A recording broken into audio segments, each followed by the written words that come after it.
Vanilla cake करण्यासाठी लागणारे साहित्य: अर्धा कपाला थोडंसं जास्त दूध, पाव कप तेल, अर्धा चमचा व्हॅनिला इसेन्स, 1 कप पिठी साखर, 1.5 कप मैदा, 1 चमचा फ्रूट सॉल्ट किंवा खाण्याचा सोडा आणि पाणी. दूध, तेल, व्हॅनिला इसेन्स आणि पिठी साखर एकत्र करून मिसळून घ्यायचं. आता यात चाळलेला मैदा घालून हे मिश्रण एकजीव करायचं. आता यात फ्रूट सॉल्ट घालायचं. आता त्यावर थोडं पाणी घालून हे मिश्रण मिसळून घ्यायचं आणि आता बटर पेपर लावलेल्या केक टीन मध्ये घालायचं. 5 मिनिटं प्रीहीट केलेल्या ओव्हन मध्ये 180 डिग्री सेल्सिअसवर साधारण 35 मिनिटं केक बेक करायचा.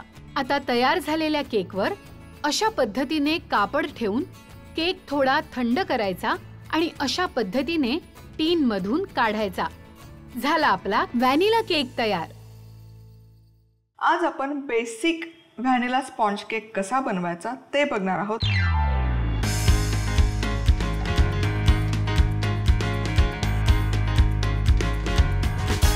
अतिशय गुबगुबीत हा केक बनतो, छान राईज होतो आणि मुख्य म्हणजे एगलेस आहे. तर सगळ्यात आधी घ्यायचे अर्धा कपला 2 चमचे जास्त दूध. रूम टेम्परेचरवरचं दूध आहे, थंड दूध नाही वापरायचं, कोमटही चालेल. यामध्ये घालतोय पाव चमचा तेल. तेलाऐवजी तुम्ही बटर इथे वापरलं तरी चालेल किंवा साजूक तूप जरी घातलं तरी चालेल.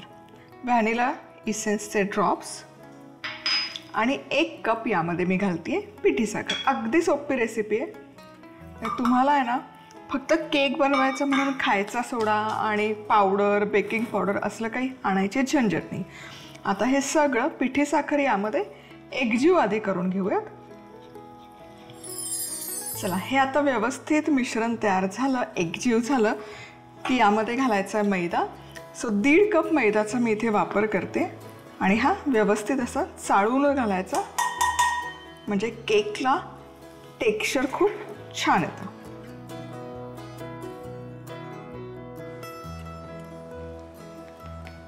चला, मैदा असा छानपैकी चाळून झाला की हा या बॅटरमध्ये करून घ्यायचा एकजीव.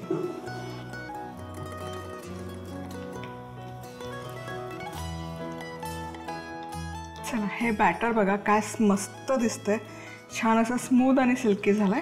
आता या स्टेजला ह्यामध्ये मी घालते फ्रूट सॉल्ट आणि ते ॲक्टिवेट करण्यासाठी अगदी थोडंसं दूध किंवा पाणी हे ॲक्टिवेट करणं इतपत तुम्ही बघू शकाल. आता हे करूयात मिक्स. आता हे छान असं कंबाईन झालं की आता हे लगेच केक टीनमध्ये आपण बॅटर करतोय शिफ्ट.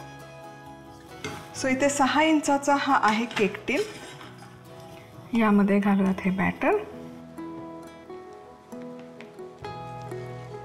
आता हा केक तुम्हाला जर ओव्हनमध्ये नसेल बनवायचा, कुकरमध्ये बनवायचा असेल तर कुकरची शिट्टी काढायची, ही रिंगही काढायची. म्हणजे बराचसा विचार होता की कुकर खराब होत नाही का. फार तर याचं कोटिंग केलं आहे पण बाकी काही होत नाही. आता रिंग काढली आहे, शिट्टी काढली आहे, झाकण लावायचं आणि हाय हीटवर 5 मिनिटं हा कुकर प्रीहीट करायचा. कुकर प्रीहीट करून झाला की त्याखाली जाळी ठेवायची, हे टीन ठेवायचं आणि झाकण लावून मध्यम आचेवर 30 मिनिटं हा केक बेक करायचा, 30 ते 35 मिनिटं. सो ही झाली कुकरची प्रोसेस. पण माझ्याकडे अव्हन आहे म्हणून मी अव्हनमध्ये हा केक बेक करणार आहे. सो अव्हनमध्ये बेक करताना मी हे फक्त खालची कॉईल ऑन केलेली आहे. वेळ इथे सेट केलेली आहे साधारण एक 35 मिनिटं आणि टेम्परेचर इथे सेट केलेलं आहे 180 डिग्री सेल्सिअस. आणि हा आता 5 मिनिटं आपण प्रीहीट करून घेणार. आणि सुरी घातली किंवा टूथपिक घातली की ती छान अशी क्लीन येते, याचा अर्थ केक छान बेक झालेला आहे. आता हा केक तर आपला तयार झालेला आहे. तर यावर ना एखादं सुती कापड ठेवायचं, त्यामुळे केक आतमध्ये छान मॉइस्ट राहील आणि कोरडा पडणार नाही. त्यामुळे असं नॅपकिन ठेवा आणि 1 तासभर हा असाच थंड होऊ देत. साधारण 1 तासभर झालेला आहे. हा केक छान सेट झालेला आहे. आता सुरी घ्यायची आणि याने हे एजेस लूज करून घ्यायचे.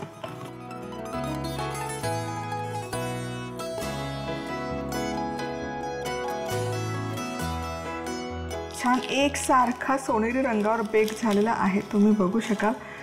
सुपर्ब दिसतोय. आणि एकदम सॉफ्ट झालेला आहे.